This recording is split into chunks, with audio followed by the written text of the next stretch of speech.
bugungi video haqiqiy anjancha video bo'ladi. Bor narsani ko'rsatamiz. Videoda hech qayerdan kesmasdan, montaj qilmasdan sizlarga ko'rsatamiz. Aka, assalomu alaykum. Aka, charchamayapsizmi? Rahmat, ishlar bilan charchamang. Xudo xohlasa Andijon Dalvarzinda bu obyektimiz, bu akamizni xonadoni bo'ladi. Birinchi keldim hozir, Chokiston ular chiqarib berdim. Menga o'ndasi ish tugadi, to'g'risi to'g'rimi aka? Tugadi. Xudo xohlasa hali ichkariga kirib burchaklar ko'rganim yo'q, boshqa qilganim yo'q. Videoni hali ichkari olganim, eshikdan turib tanlov chiqardim. Birinchi video boshlandi. Birinchi maslahatingiz, Tunikafon yoqdimi? Qolganlarga tavsiya qilasizmi? Ha, xohlasa niyatimni o'ylaganimdan ham chiroyli chiqdi. Men bunaqa bo'ladi deb o'ylamadim rost. Ustakalarimiz ishi qanaqa ekan aka? Kutganim yarasha. Kutdim lekin birocha kutdim. Biroq kutdingizmi? Biroq kutdim lekin zo'r chiqdi. Kutganga yarasha. Qolganlarga mana shu Tunikafon tavsiya qilib, narxlarini ham bir qator tavsiya berasiz. Narxlari zo'r. Qolganlar misol O'zbekistondan mendan qildirsiz, unaqa aytib bermaslik mumkin-da. 10 chiqdi bu xohlasa niyatimdan bizga. Katta rahmat aka, mana bugun men o'zim aytibdi. Mana ko'rib tursa samimiy, men hali akadan anaqa qilganim yo'q. Boshida shunday keldim, aka video chiqib berasizmi dedim. Bo'pti-ku, mayli dedi. Akamizga ham katta rahmat.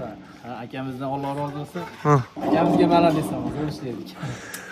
Mana shu ishni qilgan mana usta Sarvin akamiz bo'ladi. Videomiz boshidan do'stlar, mana shu videoga bir dona like bosib, omad deb ketish esdan chiqmasin. Bu akamiz o'zimizni Erkin Tunikafon jamoasi a'zosi usta Sarvin akamiz bo'ladi. Aka, Alloh rozi bo'lsin, videoga juda xursand bo'ldi aka. Zo'r bo'laydi. Usta emasmi aka? Muomalalari ham zo'r. Bo'ldi. Do'stlar, videoni oxirigacha kuzatib borishinglar. Mana shu xonadonimiz polniy video obzorini hamda narxlarini aytib beramiz. Birinchi o'rinda men ko'chani ko'rsatamiz. Ko'cha shapkamizni ichkariga burilib, aylanib bo'shagidan chiqqan hamda bu kichkina joyini ham mikrofonlar bilan urab, mana shunday Chokistonimizda o'rnatiladi. Mana Chokistonimizni birinchi o'rinda 2 balkonini to'sib olib, mana shu germetka sugab, keyin qatirladan do'stlar. Endi sizlarga birinchi o'rinda mana ko'rasiz. Tunikafonni eng birinchi o'rinda robotxonamizga diplomat fasondagi tunikafonimizni ko'rib tursa, juda ham sifatli, oppoq, skromli, modasi bo'lmaydigan fasondagi tunikafonlarimizdan qilib berganmiz. Yon boshlarini ko'rib tursa, juda ham chiroyli. Stillari uch o'rtalar ichgan vanna yo'q. Mana ko'rib tursa do'stlar. Endi bu tomonni ko'rsatib o'tamiz. Shapkamiz akalarimiz mana shu joyda ishlanaveringlar. 4 kun, 5 kun o'tib ketdi. Mana shu bitta, mana shu burish erkir uchun ham qanchadir vaqtini sarfladi. Buni tunikafonchi ustalar juda yaxshi biladi. Bunday burchaklarni chiqarish, bunday sifatli chiqarish uchun usta ancha mehnat qilish kerak, ter to'kish kerak bo'ladi. Mana tunikafonchi usta bilan ishni, masalan, qolgan ustalar bilan ishimizni farqini ko'rsatib o'tamiz. Bitta mana shu burchakni olaylik, ko'rib turibsizlar. O'rtada hech qanaqa lenta qo'yilmagan, boshqa qilinmagan. Mana shu burchakda bitta rekan abrezi olinadi, sexga boradi. Mana shu addenni bitta tunika yasaladi mana shuning uchun. Old peshonasi ikki tomoni ham 5 dan bukilgan, orqa tomoniga ko'rib turibsizlar, bitta butun qilib chiroq qilingan. O kichkina orqasi tomoniga ko'rib turibsiz, o'yitlarini ham, narigi tomonlarini ham, burchlarigacha polniy kashtalar tunika xizmatlarimizdan qilib, narigi burchaklarni ham maksimal darajada chiroyli chiqarishga harakat qilingan. Mana bu tomonlarni ham ko'rib tursa, polniy burchlarigacha juda ham sifatli tunika xizmatlarimizdan qilib berdik do'stlar. Xudo berdi, charchamayapsizmi?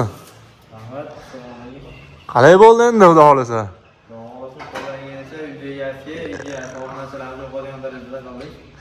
Ukam, malades, rahmat. Ukamizning mehnatini ko'rib turibsizlar, qadrlagan holda bir dona like bosib ketish esdan chiqmasin. Ukam, necha yoshsiz? 17 yosh. Xudo endi 18 ga kiramiz, hali kirmadik. 18 ga kirmadingiz. Shogird bo'lib qanchadan yuribsiz? 1 yil, 1,5 yil bo'ldi. Duoga qancha qoldi? Oz qoldi, xudo xolasa inshaalloh. Mustaqil o'zimiz ish boshlaymiz, xudo xolasa. Inshaalloh. Ukam, ishlarga omad, charchamang. Sog' bo'ling, xudo xolasa. Yaxshi kunlarda ko'rishamiz. Do'stlar, ko'rib turibsizlar, polniy tunikafonlarimiz. Sizlarga ham mana shunaqa sifatli, kачественный tunikafon xizmatlari kerak bo'lsa, albatta Erkin Tunikafonga murojaat qilishni esdan chiqmasin. Inshaalloh keyingi xonadon sizlarning ham bo'lishi mumkin aziz do'stlar.